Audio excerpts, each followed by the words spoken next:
People laughed when the old street beggar said, "I have 3 PhDs." But the judge didn't know that sentence was about to dismantle his entire courtroom. The morning air outside the downtown courthouse smelled like wet concrete and burnt coffee. Reporters clustered near the steps, bored, scrolling phones, waiting for the next routine arraignment to end.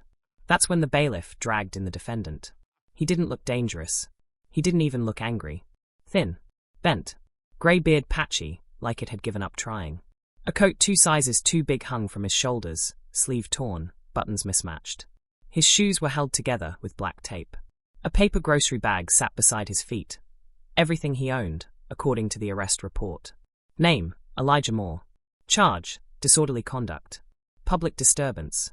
Refusing to leave a restricted zone. The prosecutor cleared his throat, already annoyed. Your Honor, the defendant was found panhandling outside a private research conference. He refused multiple lawful orders to leave, and caused a scene. Judge Harold Whitman glanced over his glasses. Late 60s. Trusted. Respected. A man who'd seen every excuse imaginable pass through his courtroom.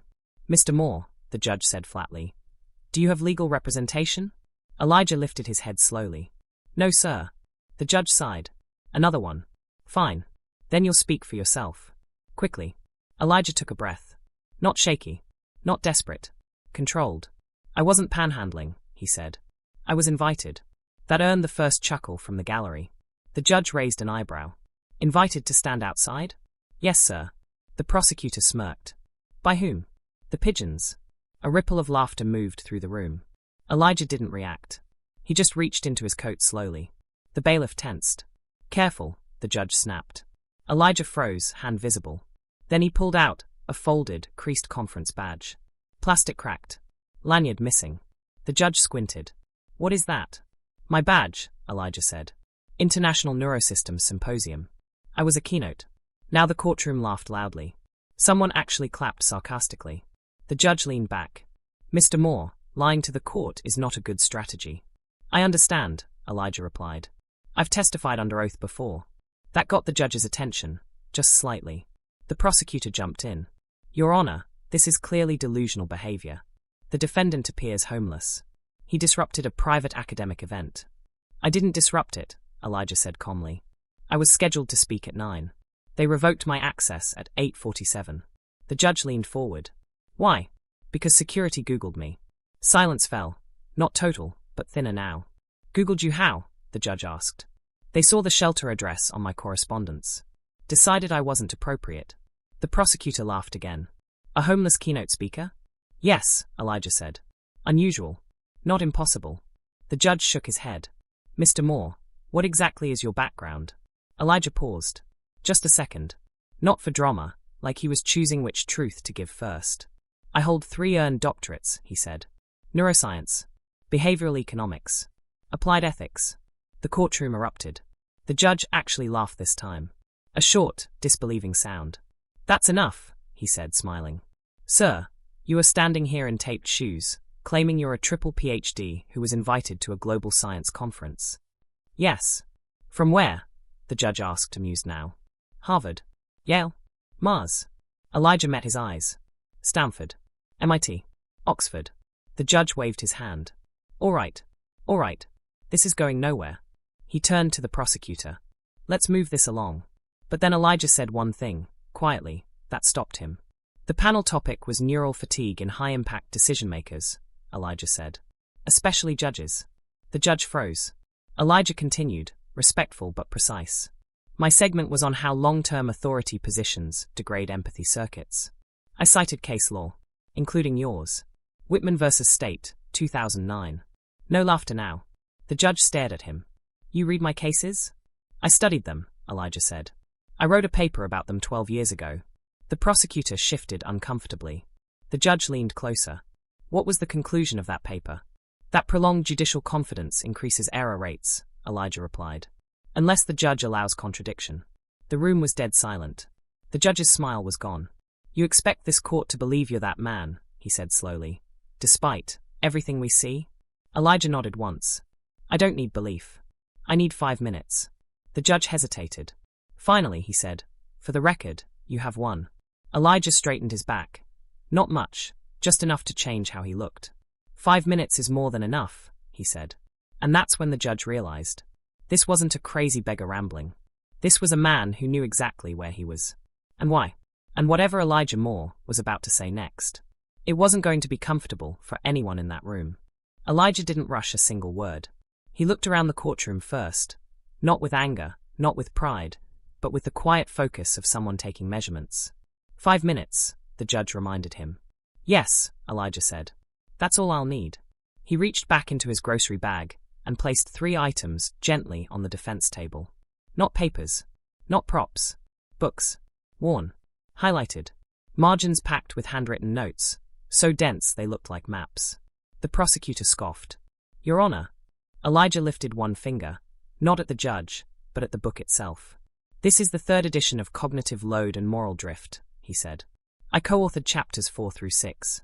The judge frowned. That book is cited in federal opinions. Yes, Elijah replied. Including yours. The courtroom stirred. Elijah opened the book to a dog-eared page. No dramatics. Page 412, he said calmly. Footnote 3. The judge hesitated, then gestured to the clerk. Check it. The clerk tapped at her keyboard. Her face shifted. It lists an E. Moore, she said. Elijah Moore. The prosecutor stepped forward. There are thousands of Elijah Moores. Elijah nodded. True. Which is why the affiliation is listed. He leaned forward slightly. Massachusetts Institute of Technology. Former research fellow. Behavioral Safety Lab. Now the silence had weight. The judge cleared his throat. If that were true, Mr. Moore, why are you homeless? Elijah didn't flinch. Because intelligence doesn't pay rent when character conflicts with profit. That line landed slowly. I was asked to falsify outcome probabilities on a defense contract, Elijah continued. I refused. Funding disappeared. Tenure track vanished. Colleagues went quiet. The prosecutor crossed his arms. And 3 PhDs just vanished. Elijah smiled faintly. Degrees don't feed you. People do.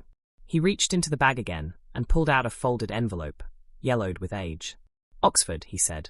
Doctorate number 3. The judge leaned forward.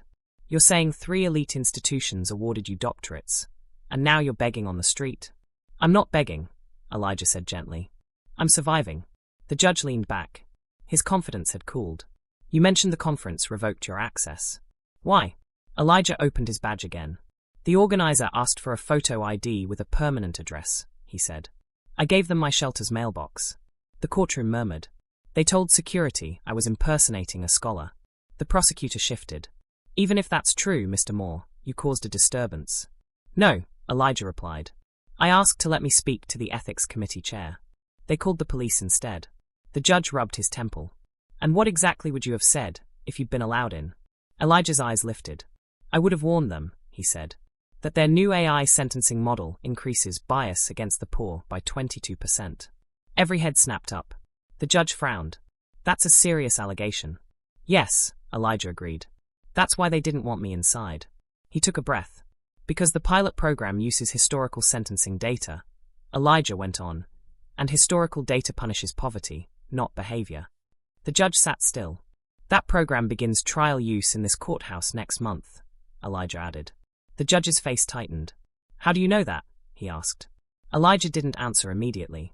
He simply pulled out one last thing from the bag. A printed anonymized dataset. Court header at the top. Stamped, J. Whitman. The judge went pale. That data hasn't been released publicly, he said quietly. Elijah nodded. It will be. After today. The courtroom felt smaller now. Tighter. The judge stared at the file, then at the man standing before him.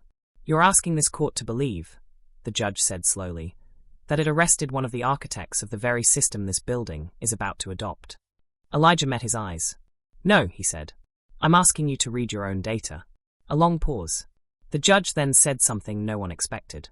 Mr. Moore, he said, I'm extending your time. The prosecutor snapped his head around. Your Honor. The judge cut him off. You may continue, he said to Elijah. And in that moment, the power in the room shifted. Because the judge no longer sounded amused. He sounded worried. Elijah didn't smile when the judge gave him more time. He didn't thank him either. He simply opened the dataset and slid it across the bench. Before you read it, Elijah said quietly, I need the court to do one thing. The judge hesitated. What? Imagine, Elijah said, that I'm wearing a clean suit. Imagine my shoes aren't taped. Imagine I slept in a bed last night. The silence was complete now. Because the math won't change, Elijah continued. Only your willingness to hear it does. The judge swallowed. Proceed, he said. Elijah began, not like a performer, not like a victim. Like a teacher. For the past 18 years, he said, this court has handed down 92,416 sentences. When I isolated variables, prior record, charge severity, plea deals, and removed income proxies, one factor still predicted harsher outcomes. He paused. Perceived social value. The judge flipped through the pages, slower now. Defendants without stable housing received sentences 21% longer, Elijah said. Not because they were more dangerous. Because the algorithm, like people, mistook instability for threat. The prosecutor stood. Your Honor, this is speculative theory. Elijah turned to him for the first time. Is it? He asked gently. Then let's test it. He turned back to the judge. Case 14B, 772. Maria Henderson. Nonviolent theft. First offense. The judge froze. I remember that case, he said slowly. You gave her 30 months, Elijah replied. The guideline recommended 12. The judge's jaw tightened. She was homeless, Elijah added. The algorithm flagged her as high risk. The room felt like it couldn't breathe. You weren't cruel, Elijah said softly. You were efficient. The judge closed the folder. Why didn't anyone challenge this sooner? He asked. Elijah's voice dropped. Because people like me vanish before we can. A beat. I didn't lose my degrees overnight, Elijah continued. I lost invitations. Then offices. Then addresses. Each step made me easier to dismiss. The judge stared at him. So yes, Elijah said. When I said I had 3 PhDs, it sounded ridiculous. He glanced at the gallery. A beggar isn't supposed to know your citations. He turned back to the bench. But this system doesn't need another expert, Elijah said. It needs a witness. The judge looked down at his own signature on the dataset. Then he did something that would be remembered. Mr. Moore, Judge Whitman said, voice hoarse, this court dismisses all charges against you with prejudice. A gasp tore through the room. And, the judge continued, effective immediately, I am suspending this courthouse's participation in the AI pilot program, pending independent review. The prosecutor stared, stunned. The judge stood.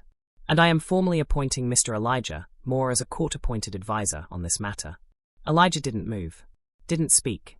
So ordered, the judge said, bringing down the gavel. The sound echoed longer than it should have. As deputies uncuffed Elijah, the judge added one last thing, quietly. Mr. Moore. I'm sorry I laughed. Elijah met his eyes. Good, he said. That means you heard me. Later that afternoon, reporters would ask where Elijah went. They wouldn't see him celebrate. He walked past the cameras, past the steps, past the place where he used to sleep.